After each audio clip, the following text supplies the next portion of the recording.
दोस्तों, हर जगह महाकुंभ के बारे में चर्चा चल रही है। महाकुंभ में ये हुआ वो हुआ, लेकिन क्या आपको पता है महाकुंभ क्यों होता है? दरअसल दोस्तों, आज उसी के बारे में हम बात करेंगे। महाकुंभ हिंदू धर्म की पौराणिक कथाओं से जुड़ा हुआ है। यह एक धार्मिक आयोजन होने के साथ साथ आस्था, संस्कृति और परंपरा का भी संगम है। मान्यता है कि महाकुंभ में स्नान करने से सारे पाप धुल जाते हैं और मोक्ष की प्राप्ति होती है। अगले महीने की 13 जनवरी को ही महाकुंभ का आयोजन किया गया। बहुत सारे भाविक यहाँ स्नान के लिए इकट्ठे हुए। महाकुंभ करोड़ों श्रद्धालुओं की आस्था का प्रतीक है।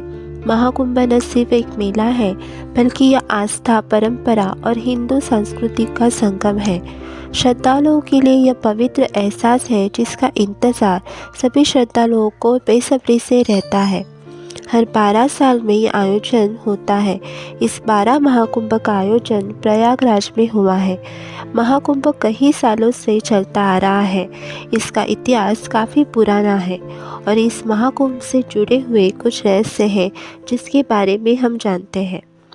महाकुंभ कब हुआ था, इसके बारे में विस्तार से किसी को भी पता नहीं, लेकिन इस महाकुंभ का उल्लेख कुछ ग्रंथों में किया हुआ है तथा पुराणों में भी किया गया है, लेकिन ये अस्पष्ट है कि इसकी शुरुआत कब हुई थी।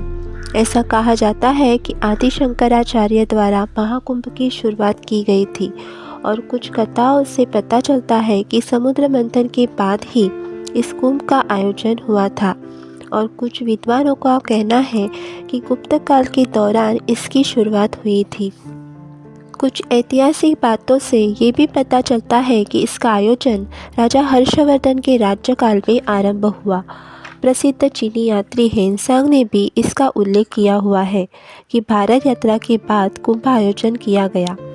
हेनसांग ने राजा हर्षवर्धन के बारे में कहते हुए कहा था कि राजा हर्षवर्धन लगभग 5 साल से नदियों के संगम पर एक बड़ा आयोजन करते थे, जिसमें वो गरीब लोगों को दान भी दिया करते थे।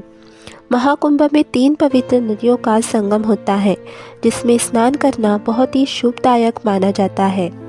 इस कुंभ के पीछे एक पौराणिक कथा है कि समुद्र मंथन के दौरान जब अमृत कलश बाहर आया था, तब देवताओं और राक्षसों के बीच काफ़ी तानातनी और संघर्ष हुआ। तब भगवान विष्णु ने मोहिनी अवतार लिया था कि वो अमृत कलश राक्षसों के हाथ न लगे। तब राक्षसों को और देवताओं के बीच काफ़ी संघर्ष हुआ और इंद्रदेव के पुत्र को यह अमृत कलश सौंप दिया गया। तब जयंत ने कौवे का रूप धारण किया और अमृत कलश लेकर उड़ चला। अमृत की कुछ बूंदें प्रयागराज, उज्जैन, हरिद्वार और नासिक में गिर गई। जहाँ जहाँ यह बूंदें गिरी, वहीं कुंभ मेले का आयोजन हुआ। जब जयंत कौवे के रूप में अमृत कलश को लेकर जा रहे थे, तो उनकी जीभ पर भी अमृत की कुछ बूंदें लग गई थी, जिस वजह से कौवे की आयु लंबी होती है। ऐसा कहा जाता है कि कौवे जब भी मरते हैं तो दुर्घटना में उनकी मृत्यु होती है।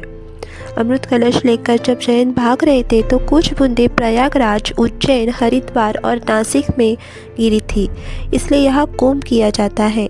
इसके अलावा अमृत की कुछ बूंदें दुर्वा घास पर गिरी थी, जिस वजह से दुर्वा को पवित्र माना जाता है और सर्वप्रथम पूजनीय देवता गणेश जी को अर्पित किया जाता है। प्रयागराज को लगने वाले महाकुंभ का महत्व अधिक माना जाता है। यहाँ पर 3 पवित्र नदियों का, गंगा, यमुना और सरस्वती का संगम है, जिस वजह से यह स्थान अत्यंत पवित्र माना जाता है। पर सरस्वती नदी अब लुप्त हो चुकी है, फिर भी वह धरती की धरातल में बहती है और ऐसी मान्यता है कि जो व्यक्ति इन तीनों नदियों के संगम में शाही स्नान करता है, उसे मोक्ष की प्राप्ति होती है। इसलिए प्रयागराज में इसका महत्व अधिक माना जाता है। तो दोस्तों, महाकुंभ का ये परिचय आपको अच्छा लगा हो तो कमेंट बॉक्स में हर हर महादेव ज़रूर लिखना। वीडियो को एक लाइक और सब्सक्राइब करना ना भूलना।